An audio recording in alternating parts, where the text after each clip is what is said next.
Assalamualaikum warahmatullahi wabarakatuh. Balik lagi di channel aku, Meika Febrianti. Di video kali ini aku mau share pengalaman melahirkan anak kedua aku secara sesar, juga jarak dekat. Jadi anak yang pertama dan kedua aku bedanya itu cuma 17 bulan. Sebelumnya, buat yang belum subscribe channel YouTube aku, yuk silahkan di subscribe dulu dan nyalakan tombol loncengnya. Dan yang belum follow Instagram aku, silahkan di follow Meika_Febrianti. Oke, karena sebelumnya aku melahirkan juga melalui proses SC atau operasi sesar itu, jadi aku bener-bener masih inget betul tahapan-tahapan apa aja yang akan dilalui. Aku pikir aku bakal melewati proses atau tahapan-tahapan itu secara persis. Jadi aku agak santai, aku lebih siap karena aku bener-bener masih hafal gitu. Tahun lalu aku melahirkan, habis diinfus pasti aku bakal ini, habis pasang kateter aku bakal ini, habis disuntik epidural aku bakal ini.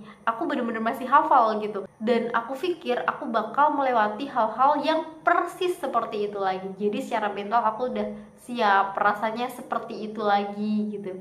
Tapi ternyata sama sekali beda, tidak seperti itu lagi. Jadi aku mau share pengalaman di sini. Di proses melahirkan yang pertama atau anak aku yang pertama, namanya itu Abil. Itu pagi-pagi aku dibawa ke UGD, terus jam-jam 8 langsung tindakan operasi sesar. Sedangkan proses melahirkan yang kedua anak aku Baim, itu tuh di umur kandungan yang 9 bulan. Niat aku pengen USG, cek darah, dan HB aku sangat rendah, dan pada saat itu juga aku rawat inap untuk transfusi darah sebanyak kurang lebih 5 kantong. Jadi sebelum melahirkan nih, aku harus rawat inap dulu di rumah sakit untuk transfusi darah sebanyak 5 kantong. Setelah itu pulang lagi dan udah dijadwalin tuh untuk melahirkan tanggal 29 Juni. Tanggal 28 Juni aku masuk ke rumah sakit untuk pasang infus, dan paginya itu pasang kateter, terus cek yang ada alergi atau enggak gitu. Itu nggak tahu cek apa, terus ininya dilingkarin sama pulpen gitu. Terus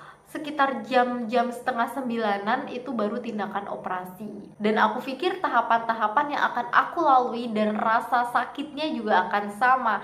Ternyata sama sekali tidak. Waktu lahiran anak aku yang pertama itu kan aku browsing, aku googling, pokoknya aku cari-cari mengenai proses melahirkan sesar. Katanya tahapan yang paling sakit adalah pas suntik epidural di tulang belakang itu. Jadi aku bener-bener parno ya. Aku ketakutan, sangat-sangat takut pada saat proses akad penyuntikan tulang belakang itu.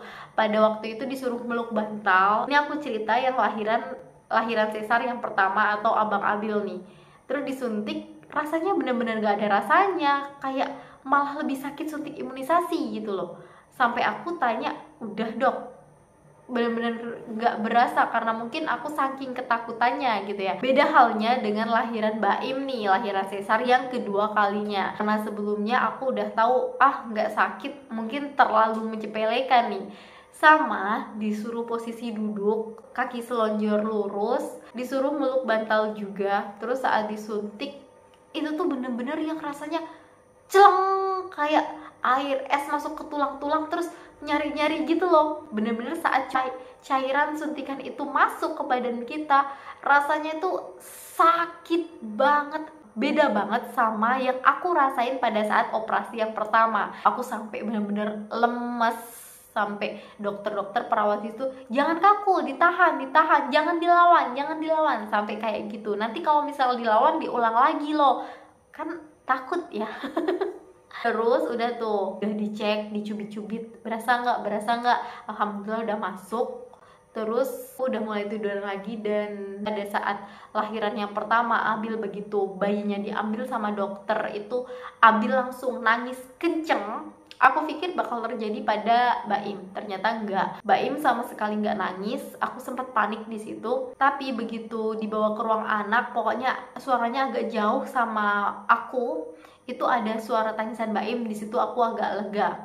Terus setelah itu dokter anak datang nyamperin aku, itu tuh menyampaikan bahwa Baim memiliki cacat bibir. Aku di situ agak shock, agak kaget juga, dan tentunya sedih, berpikir keras bagaimana cara dia nyusunya ini itu. Pokoknya di situ campur aduk banget pikiran aku, sampai aku bener-bener lemes, sesek, sesenggukan, sampai aku nggak sadarkan diri. Terus begitu aku sadar, posisi aku udah di kamar, aku udah keluar tuh dari ruang operasi. Itu sakitnya masih belum kerasa, tapi sore sekitar jam-jam 5-an gitu sakitnya mulai terasa sedikit-sedikit. Terus jam-jam 7-an gitu sakitnya bener-bener yang kayak sakit banget, kayak disayat-sayat gitu loh.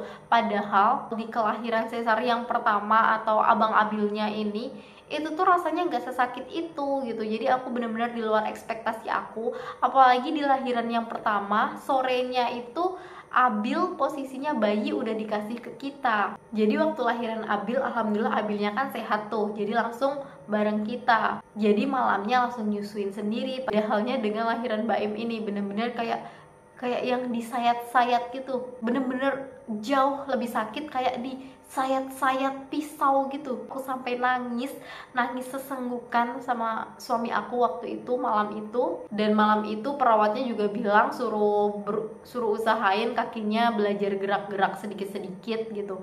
Aku juga belajar, tapi bener-bener sakit banget bagian sayatan itu. Oh iya, yang nanya kalau misalnya operasi yang kedua itu tuh sayatannya di bekas yang sama atau bikin bekas baru lagi. Jadi sayatan operasi yang kedua itu tetap di bekas luka yang lama, bekas luka operasi yang pertama itu dibuka terus ditutup lagi. Jadi tetap punya satu luka bekas operasi. Tapi keesokan harinya, hari yang kedua aku tuh udah mulai belajar jalan. Di hari yang ketiga aku udah mulai lancar, jalannya udah lancar. Nah, jadi sesuai pengalaman yang aku rasain sebagai ibu yang udah melahirkan 2 kali sesar secara jarak dekat. Jadi anak aku selisihnya cuma 17 bulan dan itu dua-duanya sesar. Yang aku rasain yaitu lahiran sesar yang kedua jauh lebih sakit dibanding lahiran sesar yang pertama. Tapi penyembuhannya lebih cepat lahiran sesar yang kedua.